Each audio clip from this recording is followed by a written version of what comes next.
Hello friends and welcome at my channel. Today I would like to start a new playlist where I'm only solving exercises. So I'm basically not explaining that much theory, but I'm just solving different exercises from different universities all around the world where I was teaching, or I had students privately whom I was teaching. So have a huge database of different kinds of exercises, and I thought it would be helpful for you that maybe we go through many of them. I think like, I don't know, 100 or maybe 200 even videos just for this playlist. So let's get started with the pretty easy inequalities, and still maybe they are easy to solve, but not at the very beginning. That's why I give it a go. All right. So the first inequality set that I want to start with is the absolute value A minus absolute value of B is less or equal than absolute value of A minus B is less or equal than absolute value of A plus absolute value of B. So basically what we're doing, we are computing two kinds of inequalities. This is the first one, and this is the second one, what we are solving. And what we're basically doing is we're solving them separately. So number one, we have absolute value of A minus absolute value of B less or equal than absolute value of A minus B. That's the story, right? So normally we are having four situations, four cases, like A and B have the same sign, then they could have opposite signs, A is bigger than B, A is less than B, and so on. So let's get it started with case I. Let's say A is positive or 0, and the same for B. All right? If that's the case, what do we have on the left-hand side? On the left-hand side, we have absolute value of A minus absolute value of B, which, since they are both positive, is just A minus B.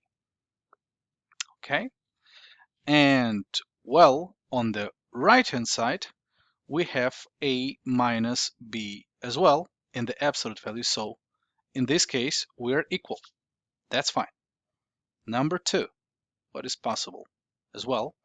Well, we could have A is bigger or equal than 0, and B is less than 0. And now we will be maybe considering also the situation where, well, let's say without loss of generality, without loss of generality, we just assume that, for example, absolute value of A is just bigger or equal than absolute value of B. It makes no difference if it's other way around, since if I have an absolute value of A minus B, I always can take minus outside, and I have B minus A, and basically you have absolute value between B minus A. So 3 and 5 they have the same distance than 5 and 3. Makes no difference. All right. So we have on the left hand side, in this case, A is positive, B is negative. So we have absolute value of A minus, but now we have to solve it as minus B. All right. So that would be A plus B, absolute value. But now think about it. If you have A plus B, it's the same. We have a positive number and a negative number, and we are adding them, so they're canceling each other. And the other side, A minus B, is clearly bigger because we are having a non-negative A and a clearly negative B, which becomes positive through minus in front. So this is clearly bigger than the left-hand side, but let me make sure we have it fine like this. Okay, and what is the case if both are having negative sign? Well, if both are having negative sign, that would mean that we have minus a, we also have plus b right here, and we have a minus b still here. They are both negative, so we have to make once again, so a is less than 0 and b is less than 0. Once again, let's say just absolute value of a is bigger than absolute value of b without loss of generality. So we're still here. This is a positive number now, a minus b, because of this assumption, so I can erase the absolute value sign. I'll do it in the next step. And this is negative, all right? So we have b minus a here, the left-hand side. And this is also b minus a because I can ignore multiplication times minus 1 if I'm talking about the absolute value. So they're equal again.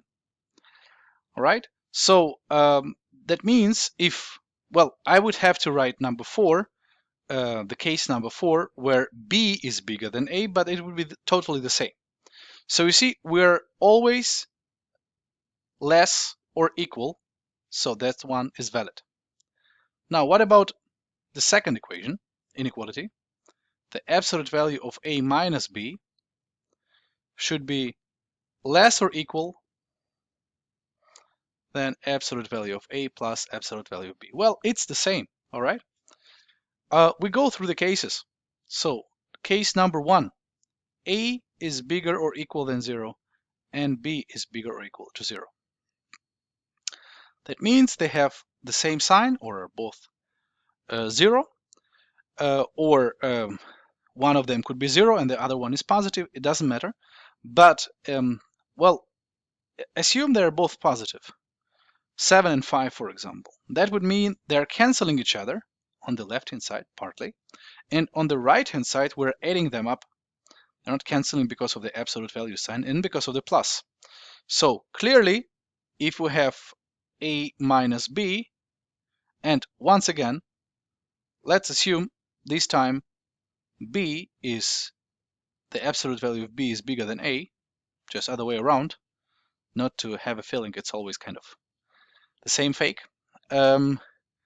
We are having a minus b on the left-hand side.